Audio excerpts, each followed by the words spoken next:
Hello बच्चों, let us read this question. This question says, in Dumas method for determining the nitrogen content of an organic compound, the nitrogen content is determined in the form of, और हमारे options हैं, option A gaseous NH3, option B NaCN, option C gaseous N2, option D NH4 whole twice SO4.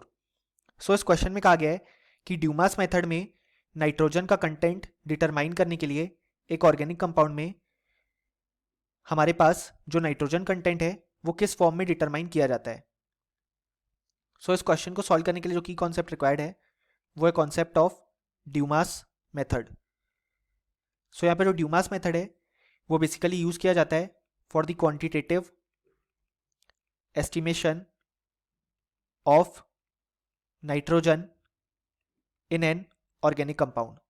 यानी कि एक organic compound में nitrogen की कितनी amount present है उसे एस्टिमेट करने के लिए हम ड्यूमास मेथड यूज करते हैं. सो इसमें होता क्या है कि बेसिकली हमारे पास जो ऑर्गेनिक कंपाउंड है उसे हम स्ट्रांगली हीट करते हैं विथ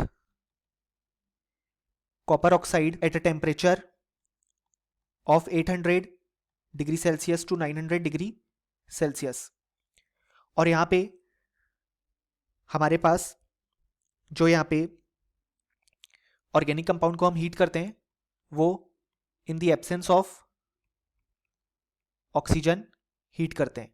यानी कि यहाँ पे ऑक्सीजेनिक एनवायरनमेंट प्रेजेंट नहीं होता है. अब यहाँ पे हमें ऑर्गेनिक कंपाउंड में जो सब्सटेंसेस प्रेजेंट है उनका ऑक्सीडेशन देखने को मिलता है जिसमें हमारे पास फॉर्म होते हैं CO2, H2O और N2. यहाँ पे हमारे पास जो कॉपर ऑक्साइड है वो रिड्यूस भी होगी टू कॉपर, लेकिन वो हमारे लिए इंपॉर्टेंट नहीं है क्योंकि हमें एस्टिमेशन यहाँ पे जो नॉन मेटल्स हैं उनके लिए करना है. सो यहाँ पे जो हमारे पास CO2 और H2O फॉर्म होते हैं उन्हें हम एब्जॉर्ब कर लेते हैं by passing over special columns. यानी कि डिफरेंट स्पेशल कॉलम्स से पास करने के बाद हम उनमें CO2 और H2O एब्जॉर्ब कर लेते हैं और हमारे पास बच जाती है N2, जिसके थ्रू हम आगे चल के नाइट्रोजन का अमाउंट एस्टिमेट कर लेते हैं जो कि ऑर्गेनिक कंपाउंड में प्रेजेंट था.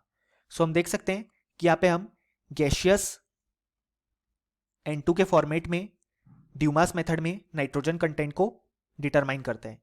सो यहाँ पे जो करेक्ट आंसर होगा वो होगा ऑप्शन सी गैशियस N2 और option A, B and D incorrect हो जाएंगे.